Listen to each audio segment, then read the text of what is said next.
오늘 우리에게 은혜 주실 하나님 말씀 요나 2장 1절부터 10절 말씀 우리 한 목소리로 합독하겠습니다. 요나 2장 1절부터 10절까지 말씀입니다.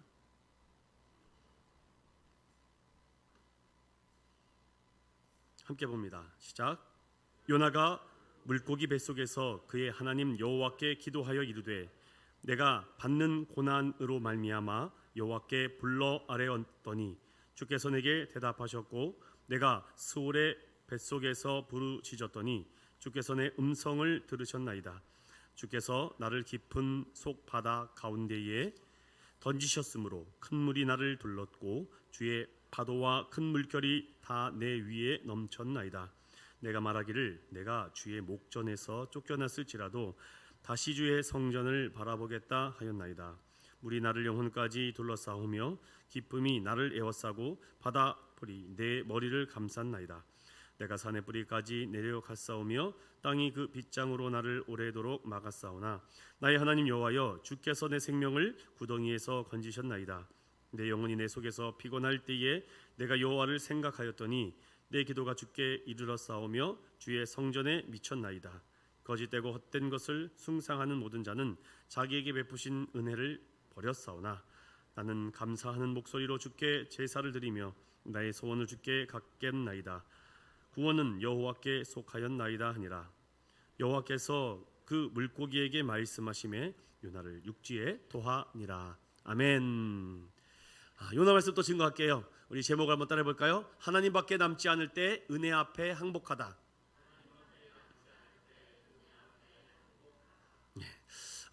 바닥에서 드렸던 요나의 기도, 특별히 요나 2장 말씀을 통해서 함께 살펴보도록 하겠습니다. 사람이 고기 뱃속으로 들어간 사건이 있다 없다? 있다는 것입니다.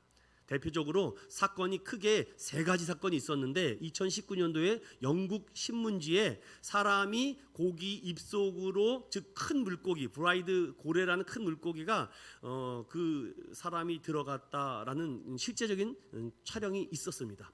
정어리떼를 촬영하던 수중 촬영 기자가 뭔가 큰 물고기가 자기를 덥석 무는 것을 알고 그 옆에 있는 동료가 촬영을 하다 그게 찍힌 거죠. 그래서 몸이 밤쯤까지 고래 입속으로 들어갔는데 순간 이 사람이 이러다가는 안 되겠다 싶어서 숨을 깊게 참았다고 합니다. 그런데 고래가 토해낸 거죠. 그래서 많은 사람들이 고래, 이 큰 물고기가 사람을 삼킬 수 있을까 없을까라고 참 이렇게 불가사의한 문제를 가지고 고래를 뜯어서 해체해보지 않았습니까? 여러분, 근데 고래가 입이 얼마나 큰지 아세요? 여러분, 어떤 큰 고래는요, 굉장히 운동장만 하다면서요, 굉장히 크다고 합니다. 그런데 고래가 그렇게 큰데도 목구멍 있죠, 목구멍이 10에서 20cm밖에 안 된다고 합니다. 그러니 성인 남성이 수중 촬영 장비를 입고 고래가 삼켰을 때 삼킬 확률이 희박하다는 거죠. 목에 걸린다는 겁니다. 이 넘어가지도 않고. 여러분, 소가 위가 몇 개 있습니까? 네? 2개 있어요, 2개. 고래는 위가 몇 개 있습니까? 고래를 먹어봤어야죠. 고래고기 안 드셔보셨어요, 여러분? 고래는 위가 6개 있습니다. 그러니까 만약에 그 고래가 이상하게라도 한번 삼켰다고 하면은 한번 위 손에 들어가서 위를 거치고 하다가 이게 완전히 분해가 된다는 거죠. 그만큼 살 수 없다는 겁니다, 쉽게 말하면은. 그런데 1890년도인가요? 향유고래를 잡던 사람들이 작살로 향유고래에게 작살을 던졌는데 이 큰 16m 넘는 고래가 펄쩍 뛰는 바람에 배가 뒤집혔다고 합니다. 그런데 거기 있는 선원들이 어떻게든지 그 향유고래를 잡아가서 해부를 하고 배를 딱 가르는데 거기서 사람이 나오더래요. 이건 제가 하는 말이라 기사가 있습니다. 그래서 그 사람을 이거 위에서 꺼내냈는데 추측해본데 한 16시간 정도를 고개 뱃속에 있었다고 합니다. 그런데 꺼냈더니 온몸이 하얗더래요. 위산에다 녹아가지고서는 털이 다 녹고 눈은 실명이 되고 거의 아사 직전까지 갔는데 구출했던 사건이 있습니다. 최근에도 또 사건이 하나가 있죠. 진짜 고래가, 혹동고래라고 아십니까 여러분? 혹동고래라고? 정말 큰 고래가 사람을 삼켰죠. 그런데 아까 말씀드렸듯이 이것을 삼킬 수가 없습니다. 고래도 혀가 있습니다. 혀가 얼마만 하다 그러더라. 그래서 혀가 그걸 먹어서는 고기가 그걸 뱉어낸다고 해요. 그러니까 실제적으로 요나 사건은 사실이다 아니다? 여러분, 요나의 이 물고기 삼킨 사건은 사실이다 아니다? 사실이다라는 것입니다, 여러분. 오늘날도 이런 얘기 있다는 것이에요. 고래가 두 종류가 있다고 합니다. 이빨이 없는 고래는 수염이 달려 있대요. 이빨이 있는 고래는 물고기를 씹어서 삼킨다고 합니다. 그런데 사람들은 향유고래를 잡는 걸 되게 원해요. 왜냐? 이게 명품 향수를 만들거든요. 여러분 향수를 잘 안 쓰시는군요. 일단 그렇게 해서 고래 여기까지만 제가 얘기를 할게요. 아무튼 고래인지 뭔지 모르지만 큰 물고기이기 때문에 지금도 사람을 삼켰다고 하는데 어떤 고고학자들이 이렇게 얘기해요. 요나는 당시 굉장히 키가 작고 왜소했던 사람이었을 것이다. 그러니 고래가 목구멍이 10에서 20cm 정도면 이 정도 되지 않겠습니까? 근데 이게 여기가 부드러운 그 부분이 있으니까 아마 꿀꺽 삼킬 수도 있었겠다라고 하지만 그 요나가 식도를 타고 고래 뱃속으로 들어가서 생존할 확률, 즉 3시간 안에는 다 분해가 된다고 합니다. 그만큼 위산이 강해서 뼈 조각만 흘러나올 거라고 얘기하죠. 고래는 포유류죠. 사람과 같이 알을 낳는 게 아닙니다. 포유류죠. 자, 고래 얘기하기다 끝나겠네. 다시 돌아와서 아무튼 이러한 일들이 실제적으로 오늘날도 있다라는 것이죠. 또 어떤 사람은 바닷가재를 잡으러 갔다가 뭔가 자기를 덥석 무는 거라고 상어한테 물려서 죽는 줄 알았더니만 고기 뱃속에 들어갔다가 고기가 토해내는 일이 실제적으로 기사나 뉴스에 지금 접해지고 있습니다. 자, 말씀을 다시 돌아오면은 그렇다면은 여러분 성경 속에서 이런 일들이 오늘날도 실제적으로 일어나고 있다면은 우리 믿음의 사람들은 이런 사건을 통해서 우리가 바라봐야 되겠죠. 그럼 우리가 이 기적이 오늘날도 일어난다면 우리는 어떠한 믿음으로 살아가야 되는가? 히브리서 11장 3절을 잠깐 열어보세요. 히브리서 11장 3절입니다. 함께 읽어볼게요. 시작. 믿음으로 모든 세계가 하나님의 말씀으로 지어진 줄을 우리가 아나니 보이는 것은 나타난 것으로 말미암아 된 것이 아니니라. 아멘. 분명히 말씀이 하나님의 말씀으로 이 모든 세계가 창조되어 있으니까 이런 질문도 들어볼까요? 지금 세상에서 가장 높은 산이 어디입니까? 백두산입니까? 제일 높은 산이 어디예요? 에베레스트 산이죠. 여러분 질문해 보겠습니다. 그 에베레스트 산 꼭대기에 있는 작은 미생물도 하나님이 움직이시나요? 작은 생물도 움직이시나요? 그럼 저 바다가 깊은 바다는 몇 미터까지 있습니까? 오늘 무슨 과학 시간도 아니고 자꾸 과학적인 얘기를 해요. 3,000m가 넘습니다. 바다가. 그럼 그 3,000m 밑에 있는 작은 미생물들도 하나님이 움직이시나요? 그런 믿음으로 바라보라는 것입니다. 이해되셨죠? 자, 그렇다면 제가 오늘 이 성경 말씀을 보기 전에 성경 구절 세 구절을 찾아서 우리의 신관, 신론을 이사야 말씀을 통해서 살펴볼게요. 먼저 이사야 42장 5절. 오늘 요나 말씀을 들어가기 전에 우리가 먼저 성경적인 믿음관과 신관을 분명히 접하고 믿음으로 나아가야 됩니다. 자, 이사야 42장 5절을 열어보세요. 자, 찾으셨으면은 함께 읽어볼게요. 찾으셨나요?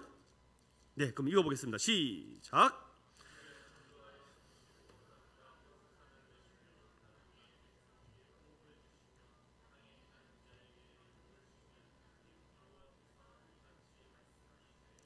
네, 여기 보십시오. 분명히 하늘을 창조하고 땅과 그 소산을 내시며 땅 위에 백성에게 호흡을 주시며 땅에 행하는 자에게 영을 주시며 하나님이 이같이 말씀으로 창조했다는 것입니다. 자, 그렇다면 이사야 43장 2절도 한번 읽어볼까요? 시작. 내가 물 가운데로 지날 때에 내가 너와 함께 할 것이라. 강을 건널 때에 물이 너를 침몰하지 못할 것이며 내가 불 가운데로 지날 때에 타지도 아니할 것이요 불꽃이 너를 사르지도 못하리니. 아멘. 여기 보니까 물을 건너다가 잘못되더라도 하나님이 구원해 줄 수 있다 없다? 있다. 강을 건너다가 위험한 일을 당해도 구원받을 수 있다 없다? 있다. 불꽃 가운데 들어가도 우리가 구원받을 수 있다 없다? 있다. 이런 이야기가 성경에 있습니까 없습니까? 있죠. 물 가운데서 건진받은 사건이 대표적인 사건이 뭐가 있어요? 네? 홍해 가운데서 우리가 물을 마른 땅으로 걸어간 사건이 있지 않습니까? 자, 그럼 불 가운데서도 타지 않고 살아난 사건이 성경에 있습니까? 어디 있습니까?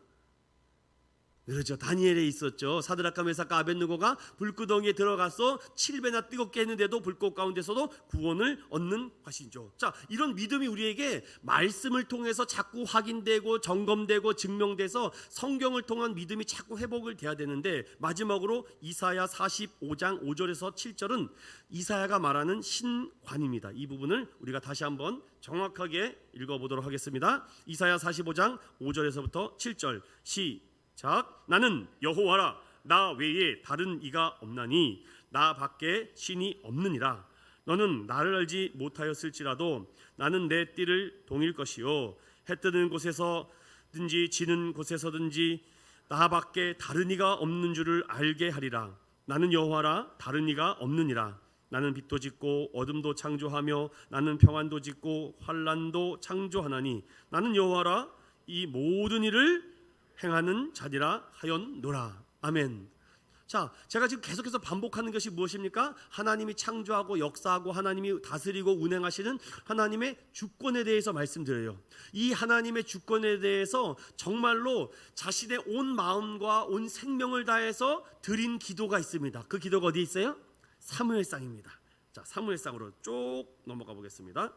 한나의 기도 속에서 우리가 하나님에 대한 이 위대하심을 찬양하고 영광 돌리는 그 놀라운 기도가 한나의 기도에 나오는데, 사무엘상 2장 찾으셨나요? 1절부터 우리 3절까지만 읽어보겠습니다. 1절부터 3절까지예요. 시작. 한나가 기도하여 이르되 내 마음이 여호와를 말미암아 즐거워하여 내 뿔이 여호와로 말미암아 높아졌으며 내 입이 내 원수들을 향하여 크게 열렸으니 이는 내가 주의 구원으로 말미암아 기뻐함이니이다. 여호와와 같은 거룩하신 이가 없으시니 이는 주밖에 다른 이가 없고 우리 하나님 같은 반석도 없으심이니이다. 심히 교만한 말을 다시 하지 말 것이요 오만한 말을 너희의 입에서 내지 말지어다.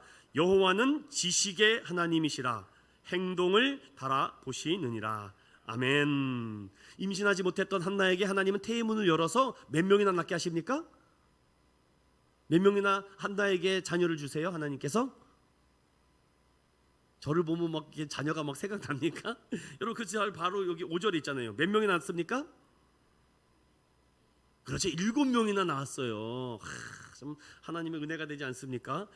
한 명도 나지 못했던 한나이가 하나님이 태의 문을 열고 7명이나 낳게 했습니다.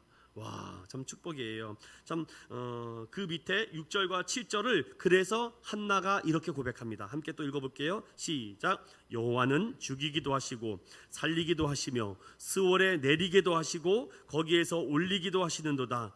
여호와는 가난하게도 하시고 부하게도 하시며 낮추기도 하시고 높이기도 하시는도다. 아멘. 자, 여기까지 우리가 다 말씀들이 굉장히 많습니다. 이렇게만 여러분 말씀을 찾고 읽기만 해도 말씀 자체가 능력이기 때문에 여러분 가운데 이 살아 역사하시는 하나님 말씀이 내 안에 막 움직이게 됩니다. 자, 이제 이 말씀을 우리 가슴에 심고 요나 2장으로 다시금 넘어가 봅니다. 요나 2장.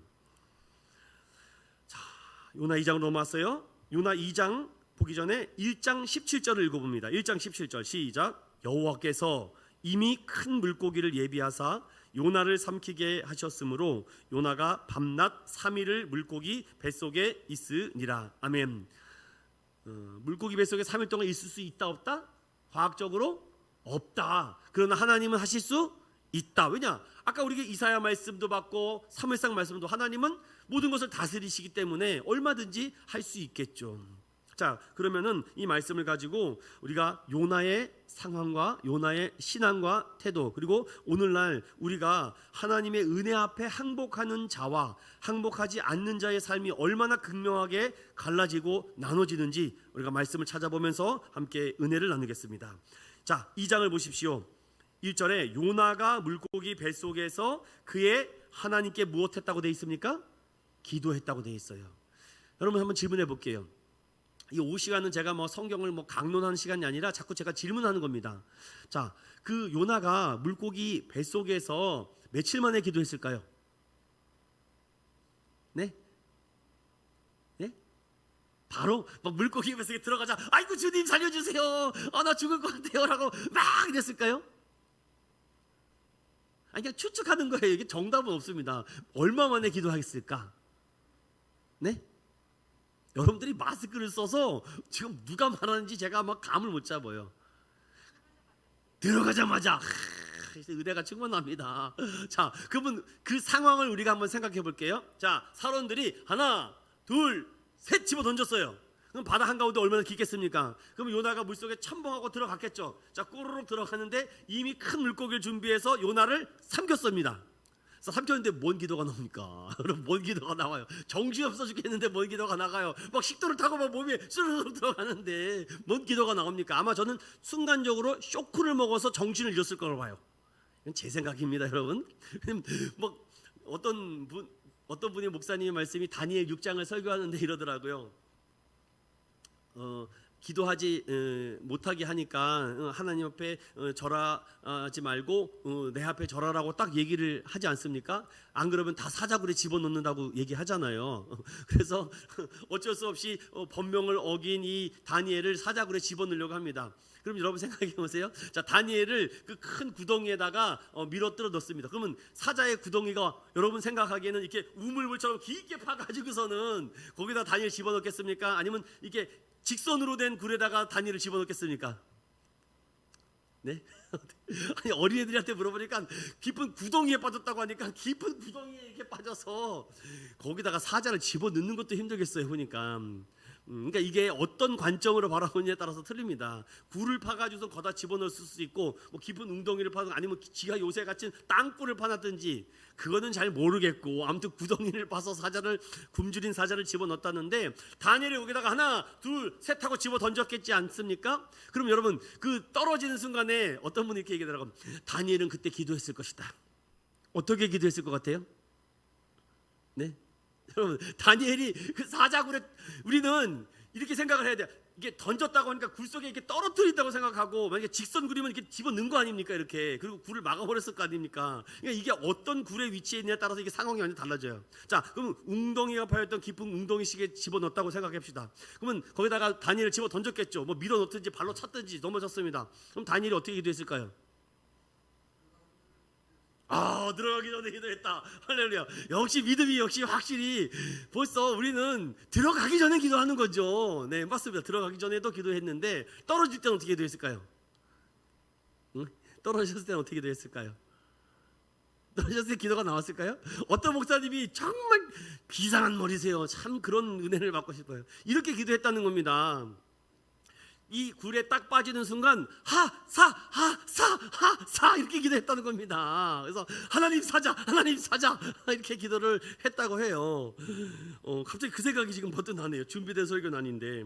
자, 오늘도 동일합니다. 물속에 빠지는데 뭔 기도가 나와요? 지금 물이 꼬락꼬락 하는데 기도가 나왔겠습니까? 그런데 갑자기 뭐가 덥석 물었으니까 정신을 못 차리죠. 저는 완전 쇼크로 뭐라 그럴까요?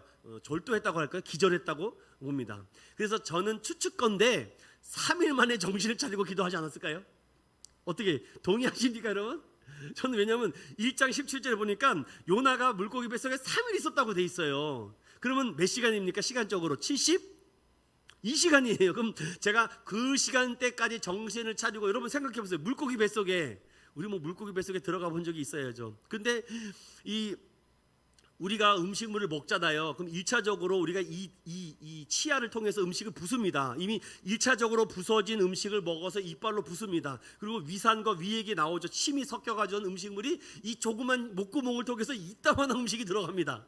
그럼 들어가고 나면은 그게 어디로 돼요? 식도를 타고 내려가면서, 내려갈 때 뭘 탁 막아요? 폐로 들어가는 걸 딱 막죠. 이렇게 자동입니다, 여러분들. 그러니까 숨을 쉬면 폐가 딱 열려요. 그러면 음식이 들어가면 폐가 또 딱 닫힙니다. 신기합니다, 정말로. 눈만 깜빡깜빡 그러는 게 신기한 게 아니라 이 오장육부가 움직이는 게 더 신기해요. 다 내려가면 이 산에서 위액이 나오죠.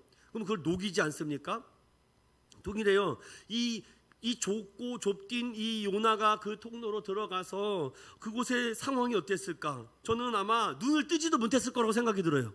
뭐 어떻게? 그리고 그 비린내 나는 거, 그리고 음식물이 여기로 들어가면은 어떤 가스가 나옵니까? CH4가 나와요. 제가 또 화학을 전공하지 않습니까? 메탄가스가 나옵니다. 메탄가스. 그래서 옛날에 고래 잡아가지고서는 고래 하면은 고래 잘못했다 빵 터지고 그러지 않습니까? 부패하면은 메탄가스가 터져서 나와요. 그래서 음식물이 해서 장기로 들어가서 나오는 거죠. 동일합니다. 요나가 3일 동안 아마 정신 못 차리고 있을 겁니다. 그 비린내 얼마나 그 냄새가 심했겠습니까? 저는 뭐 차마 뭐 이거를 표현하지 않아도 저는 요나가 이렇게 될 거라고 생각도 못했을 것 같습니다. 그냥 익사해서 죽을 거라 생각했겠죠. 익사해서. 여러분 혹시 물에 빠져서 죽을 뻔한 경험이 있지 않습니까? 동일합니다. 익사해서 죽을 거라고 생각했지 물고기 밥이 될 거라고 하는 것은 전혀 생각하지 못했는데 3일째 되는 날 요나가 드디어 이제서야 드디어 기도하기 시작하지 않았을까? 고통과 고난과 어려움이 찾아오니까 그는 아마 포기했을 겁니다. 아마 눈을 떴을 때도 이게 지금 죽은 모습인가? 이게 죽은 건가 내가? 아마 착각이 오지 않았을까요? 혼란이 오지 않았을까요? 아마 그는 모든 것을 포기하고 내려놓고 아무것도 하지 않았을 것입니다. 저는 그렇게 추론해 본다는 것이죠. 감당할 수 없는 큰 사건과 큰 충격을 받다 보면은 사람들이 이렇게 집에 있어도 아무것도 못하게 됩니다. 큰 공포와 위기에 빠지게 되면은, 그리고 생을 마감하고자 하죠. 감당할 수 없는 질병, 가정의 재정적 손해가 나거나 사랑하는 사람들이 이별을 겪게 되면은 그렇게 큰 어려움이 없고 눈을 감고 있어도 그 생각이 떠나지 않아서 심각한 어려움을 겪게 된다고 합니다. 아무리 내가 이겨내려고 해도 이겨내지지가 않는다고 해요. 그래서 반드시 도움을 청해야 된다고 합니다. 괜찮은지 서로 묻고 또 괜찮아 보이는지 서로 묻고 대답해야죠. 이 대표적인 인물이 누굽니까? 가룟 유다를 보십시오. 성경 속으로 대표적으로 인생의 쓴 잔을 마시고 스스로 생을 포기한 사람들 중에 대표적인 가룟 유다가 있는데, 그는 스스로 예수님을 팔아버렸다는 자책감과 그리고 죄책감을 이기지 못하고 나무에 목을 맵니다. 아니, 그 문제를 만약에 겪었다면, 예수님이 어떤 사람인지 어떤 분인지를 알았다면 그 문제를 가지고 해결하려고 찾아갔어야 되는데 그는 결국 스스로 무너지고 말았다는 거죠. 또 대표적인 사람이 또 누가 있습니까? 성경에 보면 데마라는 사람이 있습니다. 데마라는 사람은 바울과 함께 동역자로서 열심히 교회 봉사 헌신을 했던 사람인데 결국은 세상을 사랑해서 바울을 버리고 데살로니가로 갔던 인물이 데마입니다. 그러니까 참 사람의 일은 모르겠습니다. 인생의 벼랑 끝에서 아슬아슬하게 살아가는 이때에 우리가 쉽게 생명줄을 놓아버리고 있는 그때에 오늘 요나는 기도했다는 거, 여러분 어떻게 동의하시는지 모르겠습니다. 저는 그런 상황이지 않을까라는 생각이 들었습니다. 물론 기도했겠죠. 이제 나는 물에 익사해서 이제 숨을 못 쉬게 돼서 죽을 거라고 생각했는데 눈 떠봤더니 비린내가 코를 찌릅니다. 숨을 쉴 수가 없습니다. 목을 조여옵니다. 온갖에 끈적끈적한 체액이 온몸에 비틀비틀댑니다. 이거 도대체 이래도 몸을 누일 수도 없는 이 상황에 어떻게 이 요나가 기도가 나왔겠습니까? 그냥 나 죽었다라고 하지 않았을까? 그러나 하나님 여호와께 기도했다, 물고기 뱃속에서라고 말합니다. 그렇다면은 요나가 어떤 기도를 드렸는지 오늘 그 기도의 내용을 하나씩 살펴보면서 우리가 은혜를 나누겠습니다. 2절 다 같이 봅니다. 시작. 이르되 내가 받는 고난으로 말미암아 여호와께 불러 아뢰었더니 주께서 내게 대답하셨고 내가 스올의 뱃속에서 부르짖었더니 주께서 내 음성을 들으셨나이다. 아멘. 여기 안에서 받는 고난이라고 표현이 되어 있는 것 보니까 물고기 뱃속에서 굉장히 지금 어려운 상황이라는 것을 아마 이 요나는 표현을 한 것 같은데, 여러분 여기서 요나가 드리는 이 1절에서부터 9절까지의 이 기도 내용을 살펴보면요, 여기 잘 보세요. 여러분들 눈으로 따라오세요. 내가 받는 고난, 내가 스올의 뱃속에서 나를 깊은 바닷속으로 나를 둘렀고 다 내 위에 넘쳤고 내가 말하기를 더 나를 너를 내가 사네. 내가, 여기 내가라는 기도를 드리는 요나가 보입니다. 몇 번이나 나오는 것 같아요? 20번 정도가 나옵니다. 자, 여러분들이 기도하시는 분들이니까 물어볼게요. 이런 기도가 하나님이 기뻐하시는 기도일까요? 아니면 하나님이 기뻐하지 않는 기도일까요? 그래서 학자들은 요나가 회개하는 기도가 아니라고 얘기합니다. 요나가 회개하는 기도가 아니라네요. 여기에 계속 내가 받는 고난, 내가 죽였습니다, 내가 스올에 박혔습니다, 내가 이렇게 어렵습니다, 내가 물에 빠졌습니다, 내가 어려움을 당했습니다. 이거 가만히 들여다보면은 요나가 회개하는 기도의 모습이 안 보여요. 그래서 저도 이 말씀을 묵상하면서 성도들한테 기도하라 회개하라라고는 설교도 하는데 제가 안 할 때가 많아요. 자기는 회개도 안 하면서 자꾸 성도들 보고 회개하라 그래. 자기도 기도 하루에 1시간도 못 하면서 성도들 보고 하라 그래. 자기도 성경 하루에 1시간도 안 보면서 자꾸 성도들에게 성경 안 보냐고 고함치고 그러지 않은가? 자기도 똑바로 믿음 생활 안 한다면서 성도들이 무슨 자신이 뭐 텃밭입니까? 제가 어저께 그래서 전 모모 목사가 어떻게 얘기하는지를 제가 한 30분 동안 들었거든요.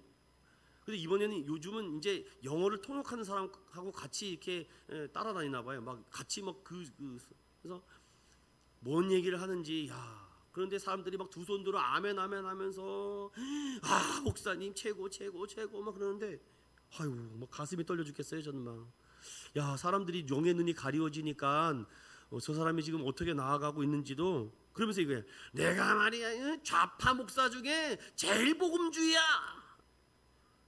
이거 뭐 설교를 하는 건지 뭐지? 저는 막 혼란이 와요. 젊은 목사로서 막 혼란이 옵니다. 근데 거기 모여 있는 수천 명의 사람들이 아멘 아멘 하는데 그 성도들이 좀 우리 교회 왔으면 좋겠어요. 제발 좀요. 거기에서 그렇게 엎어져서 이상한 행동하지 않고 진리의 말씀에 하나님의 말씀을 전하는 그런 교회를 찾아가야지. 거기 가서 막 찬양도 왜 찬양을 꼭 그렇게 불러야 됩니까? 예수 할렐루야 이거 뭐 트로트를 부르는 것도 아니고 막 혼란이 막 와요. 이렇게 해야지 성도들이 은혜가 되는 건가? 정말 여러분 정신 차려야 됩니다. 그런데 사람들을 감정으로 막 흥분시켜 놓습니다. 막 흥분시켜 놓고서는 그러면 큰일 납니다. 여기 오늘 이 요나가 드리는 기도를 보십시오. 회개의 모습이 조금 안 보입니다.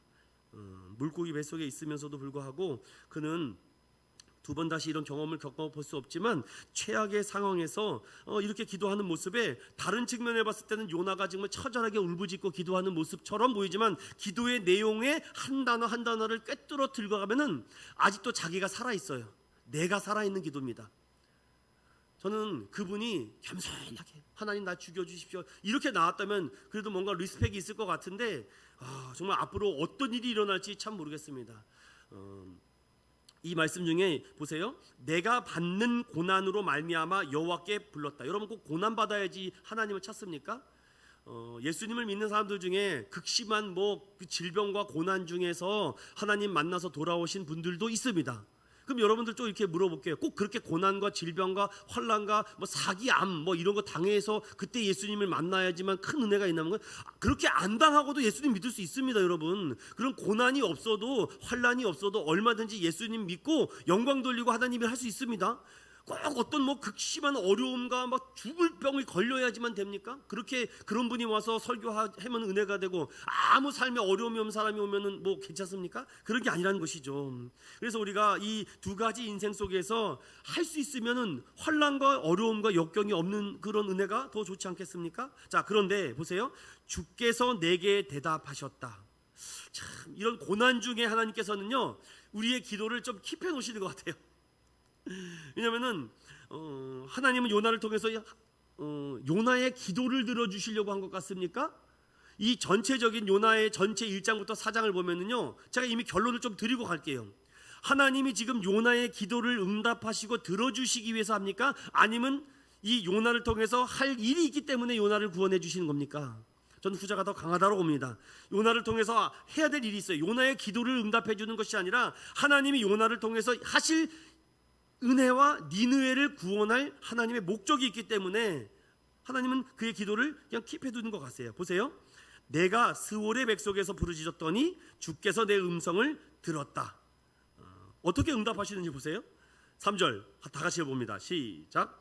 주께서 나를 깊음 속 바다 가운데에 던지셨으므로 큰 물이 나를 둘렀고 주의 파도와 큰 물결이 다 내 위에 넘쳤나이다. 지금 누가 이 상황을 모릅니까? 하나님이 다 이렇게 역사하시고 만드신 거 아닙니까? 왜? 요나 때문에.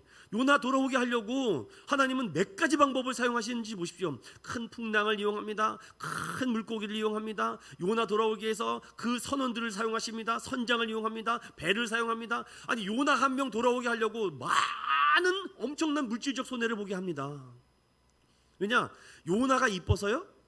요나가 선지 잘해서요? 아닙니다. 요나를 통해서 니느웨에 죽어가는 영혼들을 구원하기 위해서입니다.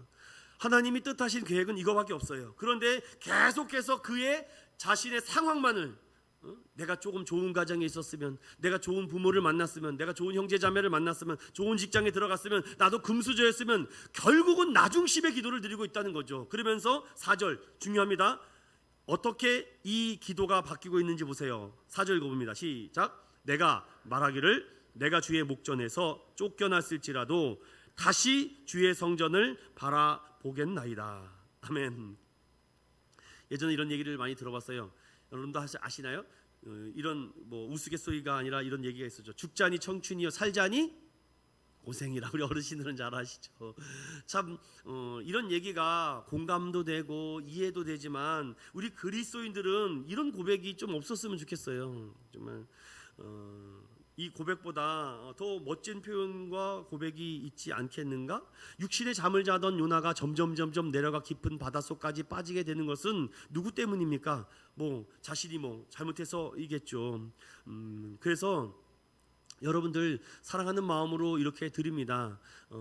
정말 살아있는 교회, 하나님의 음성이 임하는 교회는요, 항상 사랑의 마음도 있습니다. 하나님의 사랑도 있지만 성령의 책망이 있어요. 이 두 가지가 공존합니다. 그래서 제가 오전에도 그걸 드리려고 하는 것이에요. 하나님의 사랑과 하나님의 은혜와 하나님의 행복과 하나님의 놀라우신 역사도 있습니다. 하지만 성령의 책망도 있어요. 오늘날 현대 그리스도인들이 이 책망 듣는 것을 아주 싫어합니다. 그냥 싫어요. 나한테 잔소리하지 말라는 거죠. 내가 알아서 잘하겠다고. 왜 그렇습니까? 저는 그것을 이렇게 두 가지로 봅니다. 아직 바벨탑 속에 갇혀 있기 때문입니다. 본인이 지금 바벨탑 속에 갇혀 있음에도 불구하고 눈이 어두워져서 보지 못하죠. 더 나아가 자신이 지금 바벨론에 살고 있습니다. 소돔과 고모라에 살고 있습니다. 그러니 뭐가 보이겠습니까? 먼 눈에는 뭐만 보인다고? 보이는 게 없습니다. 오직하면 예수님께서는 뭐라 그럽니까? 내 눈에 들어있는 뭘 먼저 봐라? 들보를 먼저 봐라. 상대방의 뭘 보지 말고, 티를 보지 말고. 결국은 하는 말이 나를 보호하는 말, 나를 방어하는 말, 상대방을 공격하고 나 상처받고 싶지 않다라는 말만 하고 마무리되고 거부하고 피해가죠.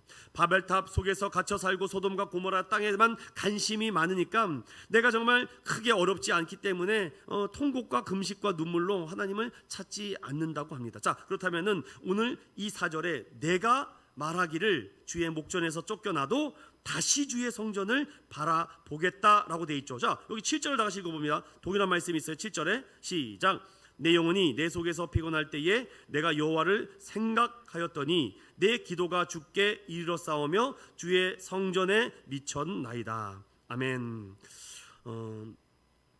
우리 인생은 항상 어려운 시험을 보는 삶과 같아요. 어려운 시험 문제를 풀지 못해서 전전긍긍하고 있을 때 정답을 발견했을 때 우리가 참된 평안과 쉼을 얻지 않습니까? 요나가 물고기 뱃속에서 기도하다가 뭘 깨달아요? 주님의 성전을 다시 바라보겠다라는 생각을 기도를 하게 됐는데, 이 부분에 대해서 제가 성경 몇 구절을 좀 찾아보고 마무리 짓겠습니다. 요한 1서 2장 15절에서부터 17절 말씀을 잠깐 열어보세요.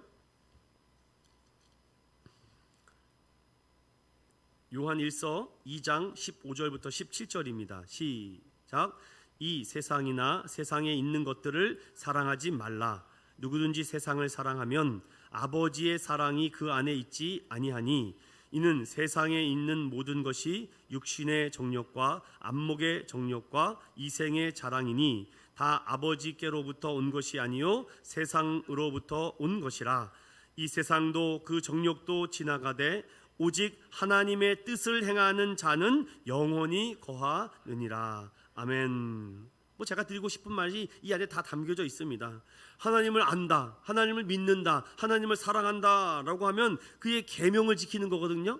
그 계명이 무엇입니까? 하나님을 사랑하고 이웃을 사랑하는 것입니다. 그런데 그런 모습이 보이지 않는다면 하나님을 사랑하는 게 아니죠. 오늘도 모릅니까? 결국은 육신의 정욕, 안목의 정욕, 이상의 자랑이 그 안에 가득 차 있기 때문에 하나님 아버지의 뜻을 따라 하는 삶이 아니라는 것입니다. 자, 요나가 하나님의 뜻대로 살지 않고 벗어나려고 합니다. 벗어나려고 하다가 보는 그 모습이 여러분들이 어떻습니까? 우리가 드리는 기도의 모습이 꼭 요나가 드리는 기도의 모습과 동일하지 않습니까? 기도하다가 어떤 어려움이 오면 그때가 좋았는데, 그때는 좋았는데, 그때 그 시절에 빠지고 있지 않습니까? 요나의 기도의 모습을 보면 우리의 자화상을 보여주고 있습니다. 거짓된 세상의 평안과 쉼을 더 바라고 있지 않는가? 지금 당면한 문제들이 이렇게 찾아오게 되죠. 자, 이런 문제들 속에서 요나가 어떻게 회개하는지 보십시오. 이 회개의 모습이 여호와를 먼저 부르고 있다는 것입니다. 자, 이 상황에서 요나가 물고기 뱃속에서 할 수 있는 일이 무엇일까? 은혜 앞에 항복하는 일밖에 없습니다. 여러분들, 절제절명 속에서 우리가 할 수 있는 일은 무엇입니까? 하나님밖에 남지 않는 이 상황 속에서 은혜 앞에, 하나님 앞에 항복하는 방법밖에 없잖아요. 자, 이 말씀에 대표적으로 성경에 어디에 기록되어 있습니까? 창세기 32장을 열어봅니다. 창세기 32장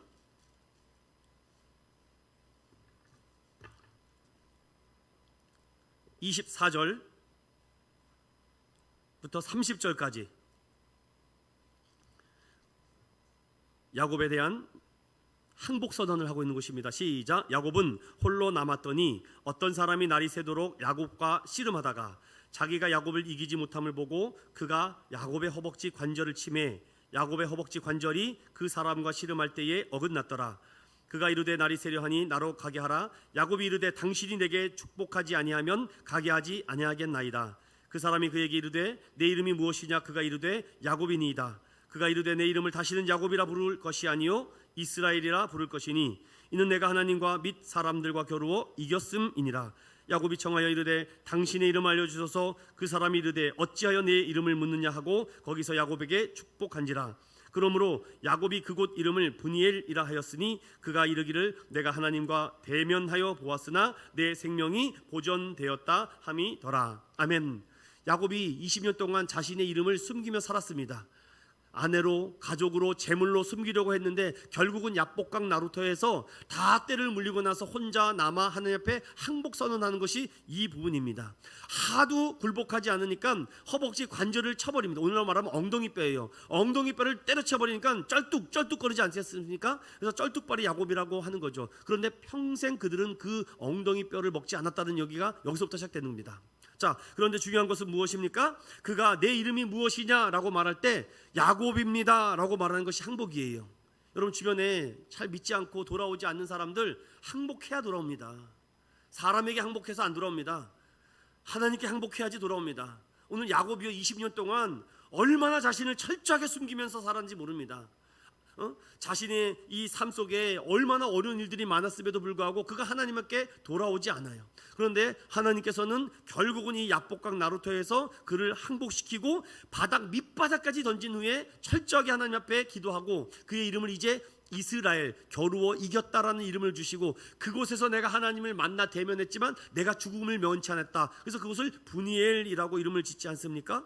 이처럼 여러분 항복 선언이 얼마나 우리 안에 머뭇머뭇거리고 있는지 보십시오. 다시 요나로 돌아와서 이제 마지막 부분을 살펴보고 마치도록 하겠습니다.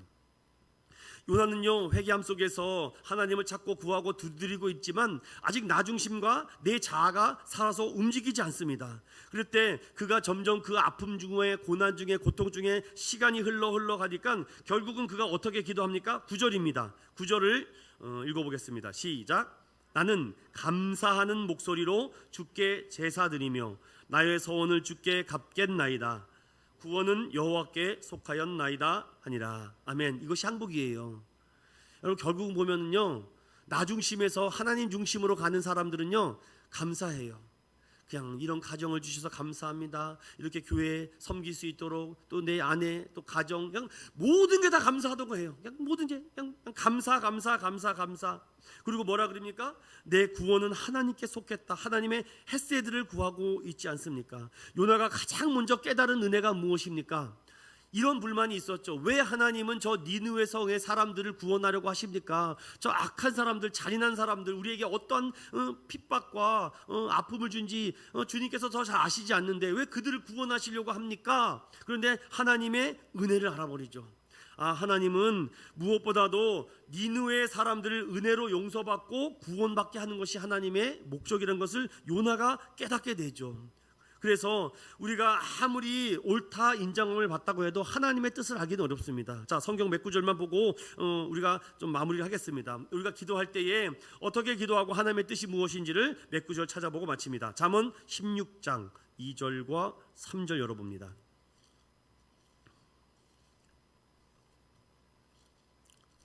자, 찾으셨으면은 잠언 16장 2절과 3절의 말씀을 다 같이 읽어보겠습니다. 시작. 사람의 행위가 자기 보기에는 깨끗하여도 여호와는 심령을 감찰하시느니라. 너의 행사를 여호와께 맡기라. 그리하면 내가 경영하는 것이 이루어지니라. 아멘.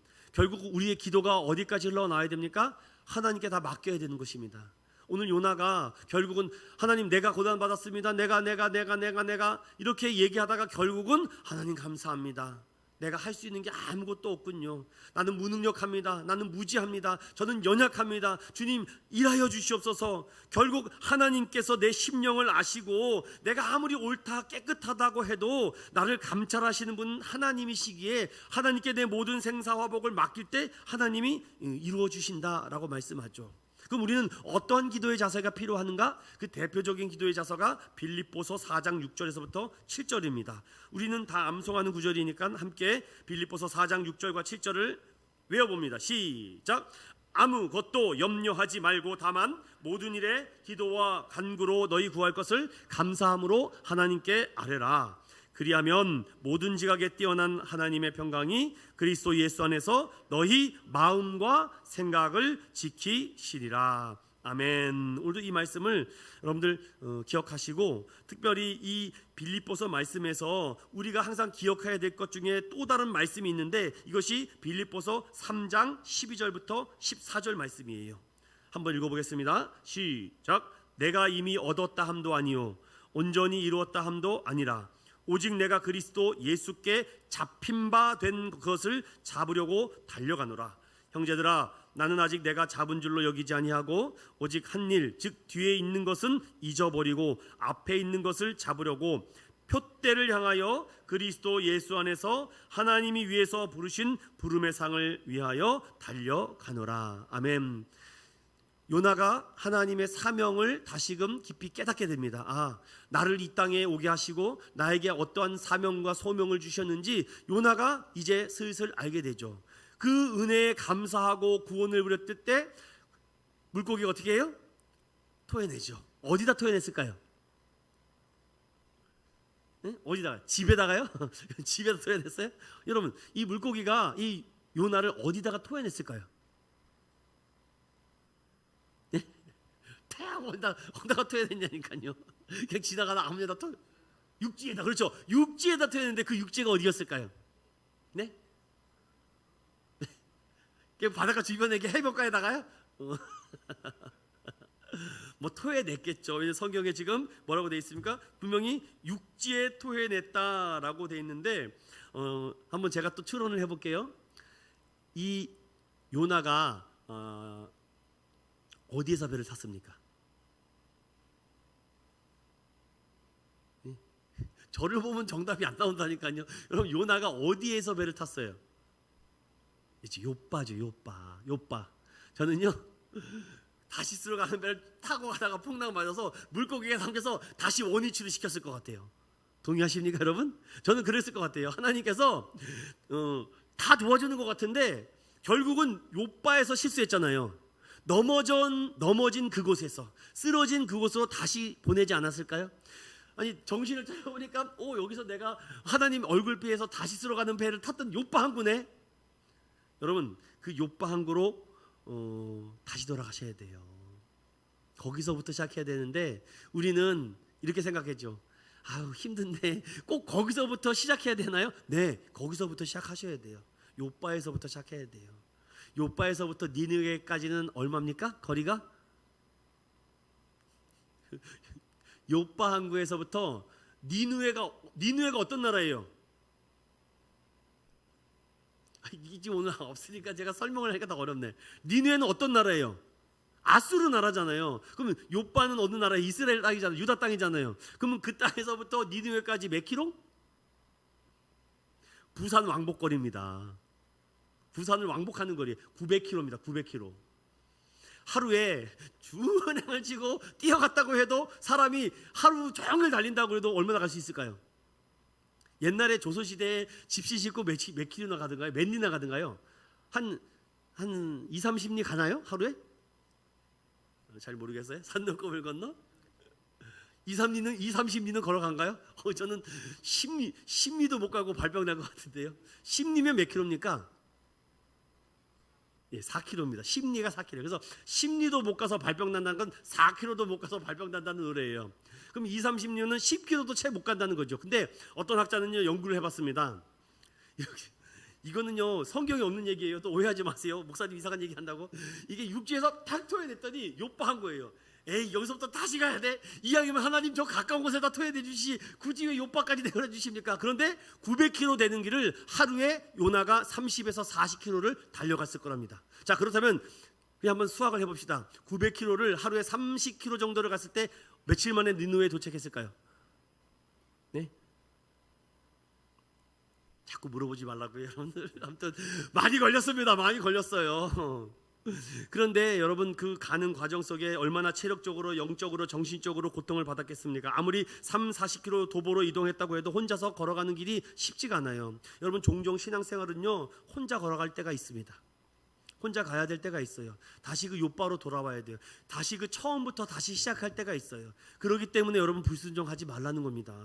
바벨탑 쌓지 말라는 겁니다. 무너졌다가 다시 세우는 거 너무 어렵습니다. 여러분 신앙이 무너졌다가 다시금 쌓아 올리기가 이렇게 어렵다는 것입니다. 그래서 한 교회에서 믿음 생활 잘하고 정말 그 목사가 이상하지 않는 이상은 그 교회를 잘 섬기고 나의 영적 무능함을 인정하고 예수님의 사랑의 깊이와 높이와 넓이를 점점 알아가서 오늘 이 말씀처럼 하나님의 은혜의 손길을 속히 우리가 증거하고 전할 수 있도록 해야 되겠죠. 저는 말씀을 마치며 10월 30일 날 The Only One 새생명 축제를 지금 기도하며 준비합니다. 하나님 우리 성도들에게 이 전도의 구령과 마음을 주셔서 정말 그동안 관계가 없었던 이웃과 친지와 또 주변 사람들에게 우리 한번 교회를 나가보자. 그래서 이번에 어떤 외부 사람을 초대하고 뭐 유명한 사람, 대단한 사람을 하기보다는 우리가 드리는 예배, 우리가 드려지는 찬양, 우리가 드려지는 하나님께 영광 돌리는 모습을 있는 그대로 보여주는 것이 가장 솔직한 것이 아닌가.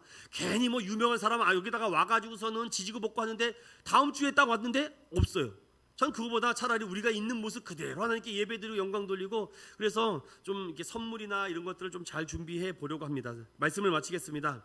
여러분 물고기 뱃속보다는 요나가 아마 육지에서 땅을 걸어가는 게 더 행복했을 것입니다. 여러분 물고기 뱃속에서 들어가는 것보다 육지에서 기도하는 게 더 낫습니다. 제가 드리고 싶은 말은요, 우리가 하나님께서 영혼을 구원하기 위해서 요나를 사용하기 위해서 그 도망치는 요나의 목덜미를 딱 잡아서 다시 끌어당겨 다시 처음으로 앉히는 거 보세요. 제가 이 말씀을 오늘 마지막으로 좀 왜 드리냐면은 요한복음 말씀을 앞으로 계속 전하는데 요한복음 21장에 보면은요 이 제자들이 다 실패하고 7명의 제자가 베세다의 거기서 실패하고 돌아와 갈릴리 바다에서 물고기를 잡습니다. 다 실패했어요. 나머지 제자들은 도망갑니다. 마가라는 사람은 홀딱 벗고 도망가기도 하고 많은 제자들이 다 흩어졌습니다. 그러나 그들이 결국 돌아가는 곳은 무엇입니까? 고향입니다. 여러분 왜 사람들이 이렇게 많은 재산적, 물질적, 시간적 손해를 보면서 그 멀리 고향 땅을 갑니까? 응? 거기에 대한 추억과 마음이 있기 때문이죠. 그곳에는 아픔도 있고 슬픔도 있고 눈물도 있었지만 행복도 있었던 곳이죠. 그 고향 땅을 가면 사람이 편안한 마음이 있는 것 같아요. 저도 초중고를 다녔던 경기도 부천이 있었는데 이제 그곳에 안 가려고요. 제가 기억했던 그 그림이 없어요. 정말 아니구나라는. 그럼에도 불구하고 하나님께서 그 완벽하게 실패하고 완벽하게 무너진 그 장소, 모세를 보십시오. 모세가 어디서 실패했습니까? 모세가 실패했던 장소가 어디예요?